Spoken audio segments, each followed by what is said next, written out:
relator do PL das fake news, acredita em aprovação e deixa bolsonaristas em pânico. O prejuízo com mentiras acaba dando força aos extremistas golpistas. Esse é um tema, Leandro, que não é um tema do Brasil. Isso é um tema que o mundo inteiro debate. A regulação de plataformas digitais é um tema global. A Europa votou a lei dos serviços digitais, a Austrália, Canadá, França, a Alemanha já tinha uma lei anteriormente. Porque a internet, o mundo virtual, é uma realidade. Nossa vida, a economia, a cidadania, a cultura, a vida social, tudo isso está girando em torno do mundo virtual. E é normal que nós tenhamos que aperfeiçoar a legislação dos países para que o uso seja sadio e a internet seja um lugar seguro para a convivência de todos nós. Então, não tenho a menor dúvida que é necessário que nós aprovemos a regulação das plataformas digitais. É claro que é um tema polêmico, um tema controverso. E nós temos que enfrentar a controvérsia dialogando, construindo consensos. E eu tenho confiança de que nós podemos, sim, em 2024, ter melhores condições para apreciar esse texto. Deputado, o senhor defende a regulação das plataformas digitais, como o senhor falou agora. O que seria essa regulação?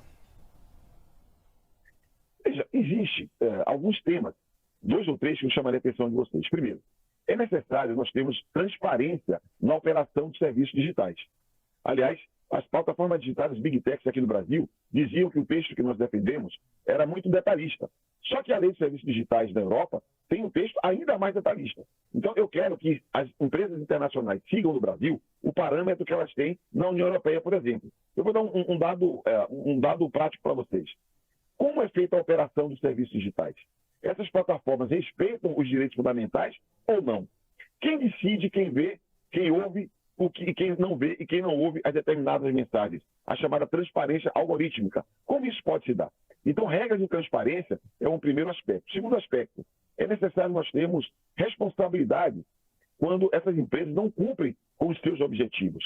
Porque há um mecanismo que é notificação e decisão. Você sendo notificado de que é um conteúdo ilegal, um conteúdo que pode promover dano à vida de alguém, essas plataformas passam a ter obrigação de analisar e, eventualmente, remover esses conteúdos. Então, se não fizer, serão responsabilizadas.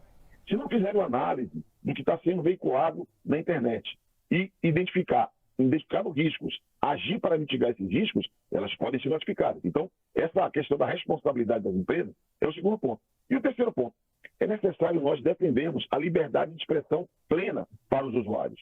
Porque hoje, se o usuário tiver uma publicação retirada ou reduzido o alcance, ou seja, se houver moderação de conteúdo, ele não tem a quem recorrer. E a lei preveria um mecanismo de devido processo, para que o próprio usuário defendesse a sua liberdade de expressão. Ou seja, é uma lei para defender a liberdade de expressão, para responsabilizar quem não cumprir suas obrigações para a proteção dos direitos fundamentais e, ao mesmo tempo, ter transparência para que a sociedade saiba como funcionam essas empresas. Deputado, na avaliação do senhor, quais os pontos mais sensíveis na proposta? Hoje, o que tem de controvérsia, que gera muito impasse político, diz respeito aos temas econômicos. Há 2 temas que entraram no projeto. Um é remuneração do jornalismo e o outro é remuneração de artistas nos streaming. Por que nós discutimos remuneração de jornalismo? É porque todo mundo que critica a desinformação, que critica a profusão de fake news, fala é necessário informação para combater a desinformação. Aí eu lhe pergunto, Leandro, quem produz informação? Informação não é conteúdo. Informação é algo produzido por gente especializada, técnica, que checa a fonte, que tem o outro lado, que tem contraditório. É o trabalho do jornalismo profissional. Por isso que está ali a ideia de remunerar o jornalismo profissional como forma de fortalecer o combate à desinformação. Isso tem acontecido no mundo inteiro, com modelos diferentes, na Europa, no Canadá, na Austrália, mas a remuneração do jornalismo é um tema central para combater a desinformação. E o debate sobre streaming é um tema que surgiu na fase final, na reta final da tramitação da proposta, porque vários parlamentares reivindicaram que esse tema, como regula o ambiente virtual, incorporasse a remuneração de artistas no streaming, que é um tema que não é exatamente vinculado ao combate à desinformação, é um tema conexo, digamos assim. Esses 2 temas é que pegam. Por quê? Porque envolve a partilha dos altos lucros das Big Tech.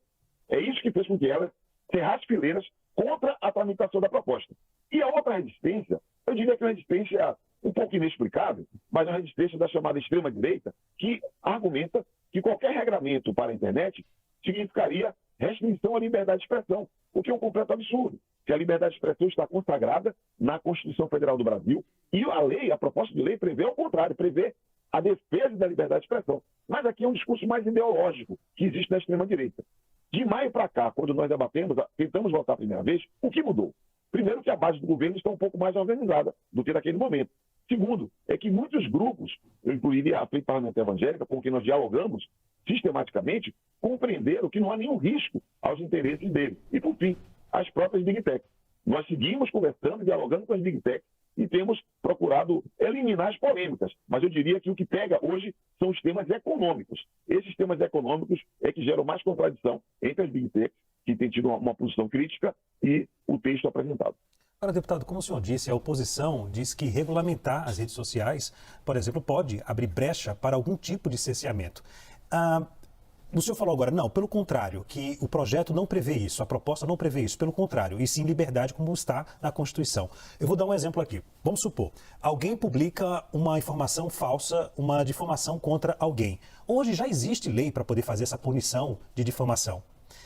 O que hoje precisa não seria um contato, não contato, mas uma ligação mais próxima com as empresas de redes sociais para poder atender de imediato o pedido da justiça, por exemplo? Não seria apenas... Porque o argumento da oposição é o seguinte, o que a pessoa publicar, dependendo do argumento, que pode ser uma informação um pouco distorcida, a pessoa vai classificar se é fake ou se não é fake. E mentira sempre existiu. Tudo bem que as redes sociais ajudam a propagar ainda mais a mentira, né? E muitas vezes causam danos também, como a gente viu o caso da jovem essa semana. Um caso lamentável.